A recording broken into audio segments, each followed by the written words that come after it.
Começar aqui com o nosso querido Chico Holanda. Chico, tá abuso aí? Não está abuso? Valdemar tá certo? Sua opinião, por favor.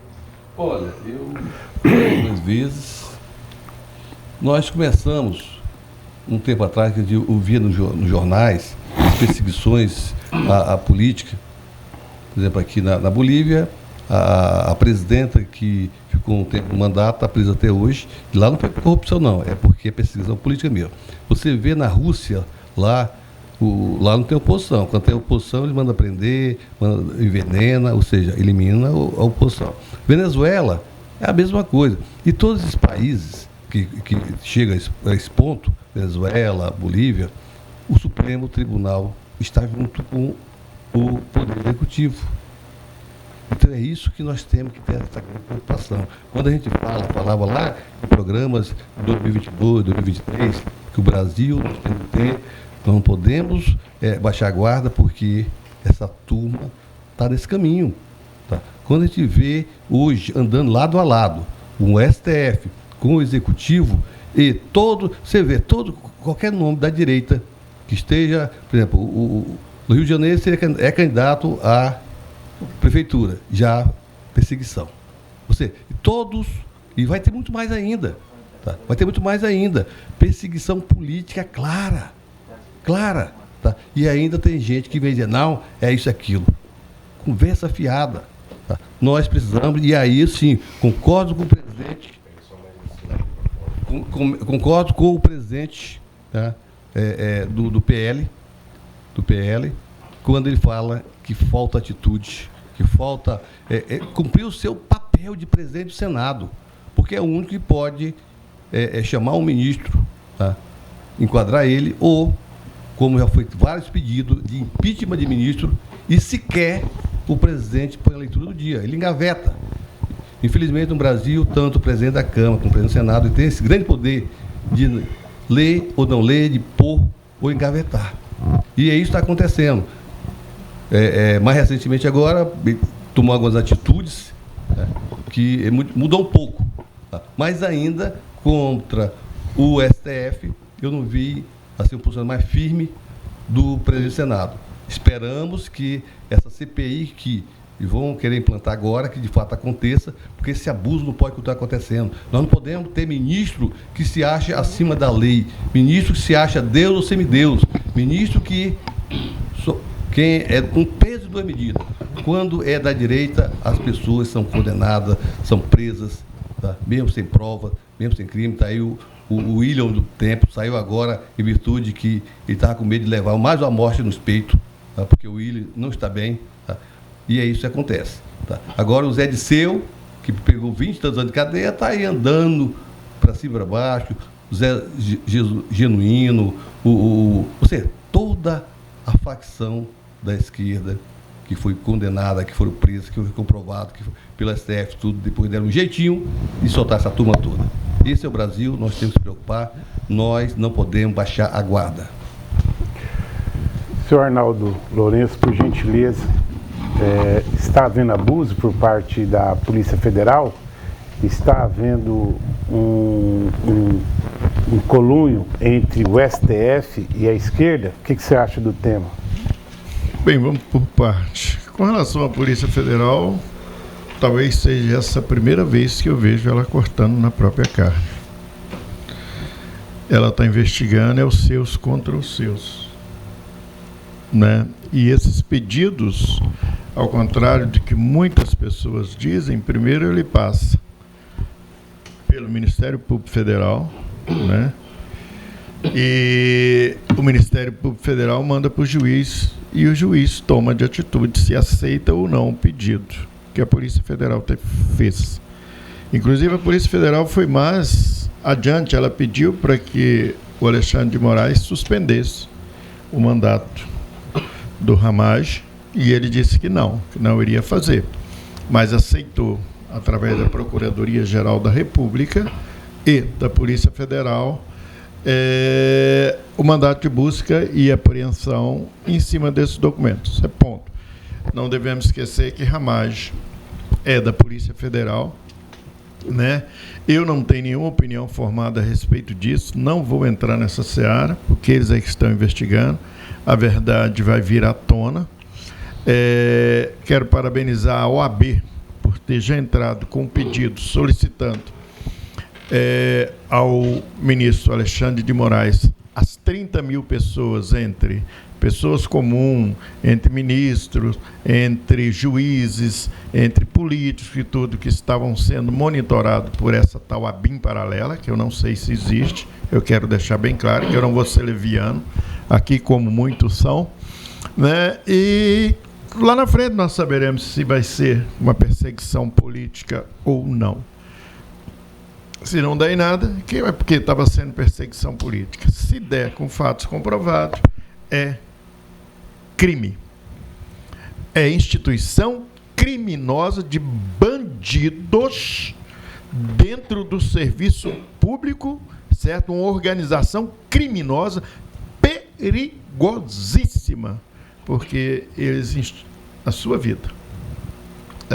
Segundo ponto, Valdemar Costa Neto. Enquanto nós tivermos no nosso país donos de partido e um fundo eleitoral tão atrativo quanto esse, que agora é de 863 milhões, que Valdemar Costa Neto, ao bel prazer dele, ele vai dizer quanto que é para você, quanto que é para o PT. Quanto que é para você. O PT foi o segundo colocado. 3 milhões. Tá? Tem 200 milhões fora, que eu não sou contra. Inclusive, eu sou totalmente contra. Não, todos que vendem dinheiro para sua campanha, Alisson. Só se for dividido de maneira igual. Então, sem campanha você só se for dividido com maneira igual a todos os candidatos. Desde o candidatinho lá do Zezinho lá do coitadinho, até o deputado e o senador. Vamos acordar. Nós estamos ao vivo aqui, vamos acordar. Você sabe que isso não vai acontecer. Pois é. Então, quando você pega um ex-presidiário igual o Valdemar Costa Neto, criminoso. Amigo de cela do Lula. Tanto assim, e presidente do PL e dono do partido de Bolsonaro. Você vê como é que eles são tudo parceiro. Então, e dono do partido de Bolsonaro. Aí, veja só, quando você pega um cara desse, querer instar um outro que está lá, e o outro dá resposta para ele e fala assim, bicho, olha, eu te conheço. A gente sabe que você está no partido, não é porque você tem ideologia partidária nem nada, é porque você quer a grana que entra lá dentro.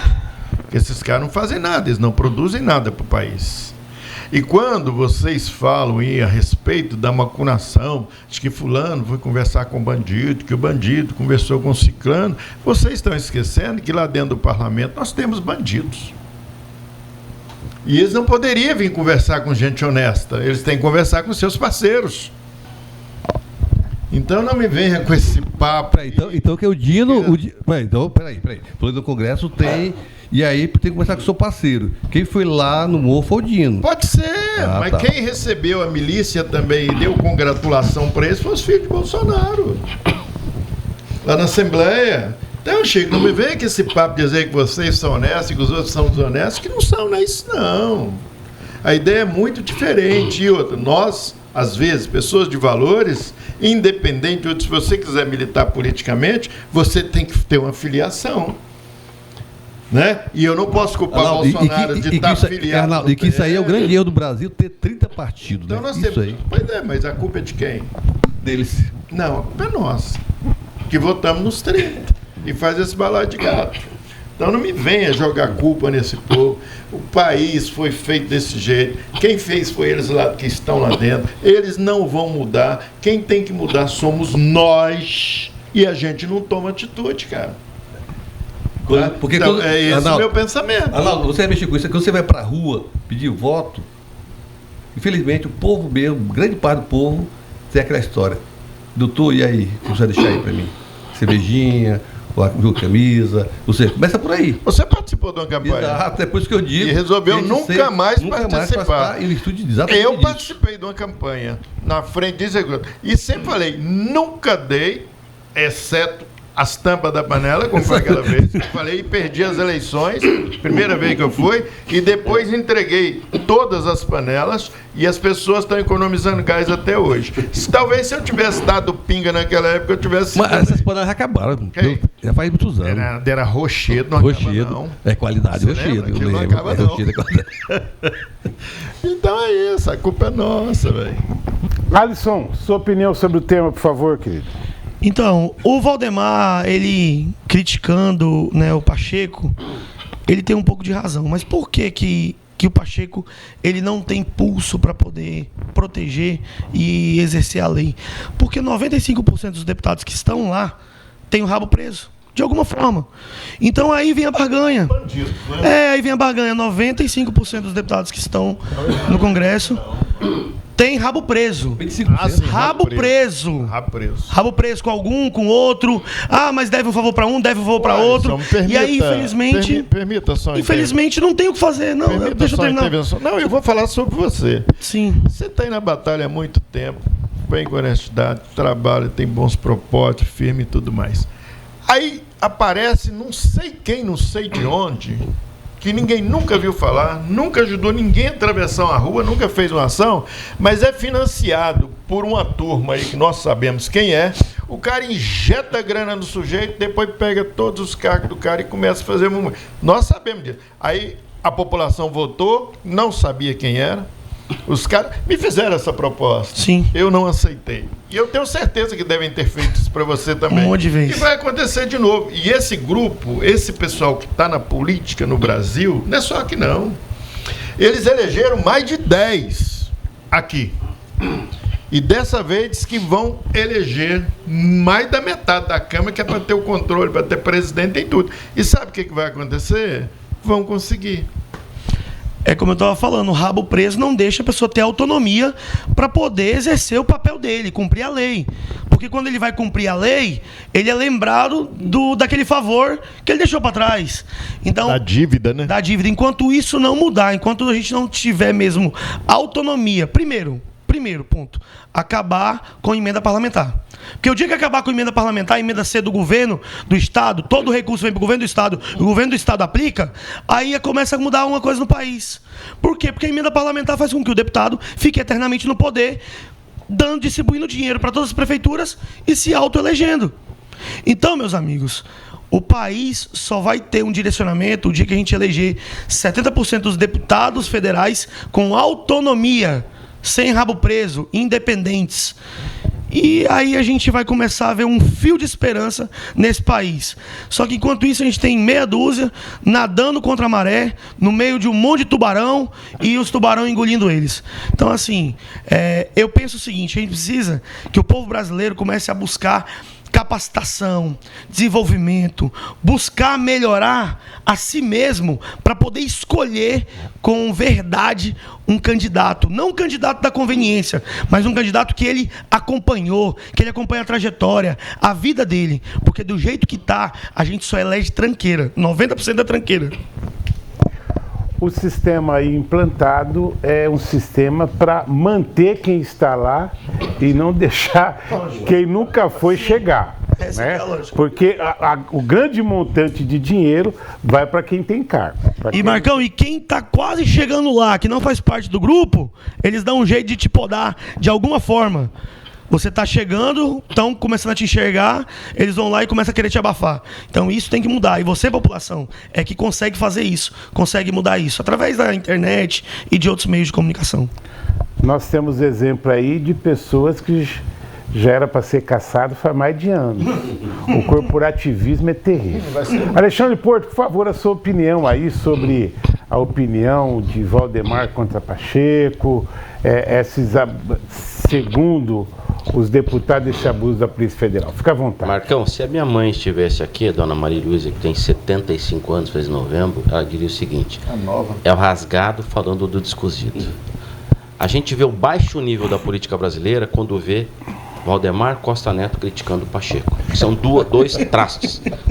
Não dá nem para chamar de lixo, porque às vezes o lixo, parte dele é reciclável, né? Tem lixo. Só para lembrar, o Valdemar esteve preso por conta do mensalão também.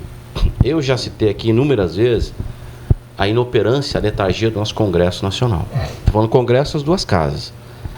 Sabe quanto é que é o custo médio do Congresso, Marcão, por dia?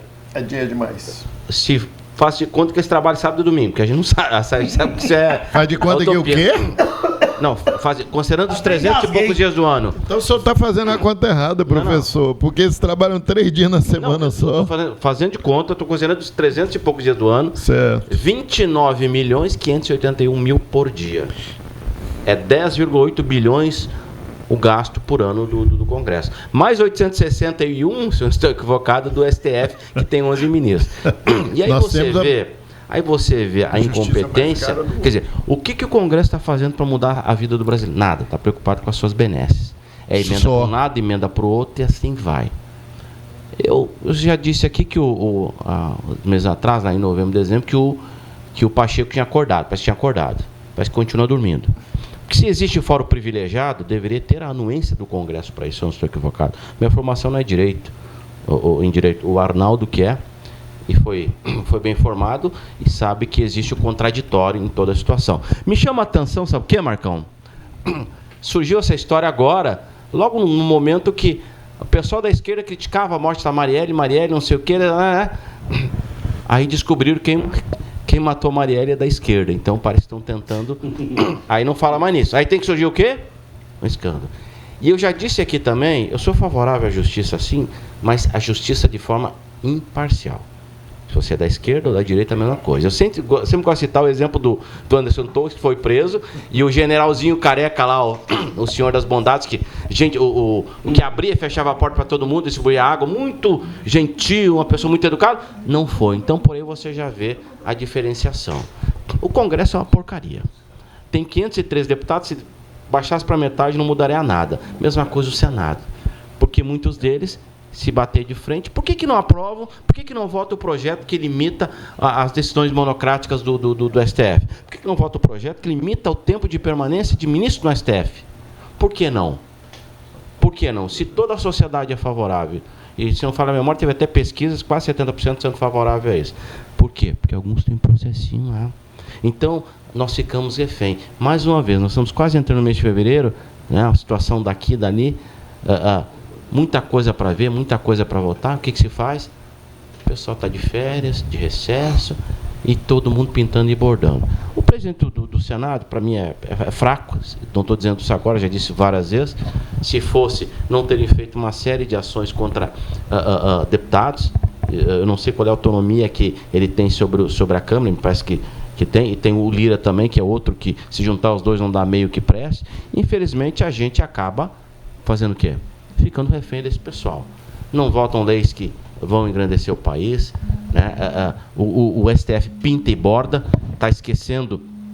Que bom que o Valdemar lembrou que tem 3 poderes, legislativo, executivo e judiciário, mas o judiciário está fazendo há muito tempo o papel do legislativo, né? Nós falamos aqui de um rondoniense, o William Homem do Tempo, fora ele tem outros tantos que eram para estar livre já, porque eu nunca vi disso, o mesmo que abre o inquérito, que investiga, que manda prender, que manda soltar, que condena, que é isso? Ué, isso não é ditadura? Não sei, não. E o pior de tudo, sabe o que é, Chico Holanda?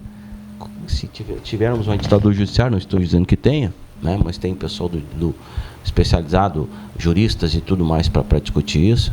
A pior ditadura que tem é do judiciário, que contra ela a gente não tem como recorrer. Interessante que contra o presidente atual o pessoal não tem nada, está tudo certo. É ministro que viaja para ver corrida de cavalo, é ministro que faz não sei o quê, e por aí vai, e está tudo certo, tudo perfeito. É 150 bilhões de déficit no orçamento, e está tudo certo, tudo bem. Quase 40 ministérios, e está tudo certo, está tudo bem. O problema é um deputado ou outro. Se estiver errado, que se aplica os rigores da lei, não tem que ter bandido de estimação, não. A ABIN existe lá, é um órgão de Estado, não é de um partido político. Assim como os demais órgãos, Polícia Federal, demais polícias, demais órgãos públicos, tem que servir ao Estado, não a um senhor, não a um partido político.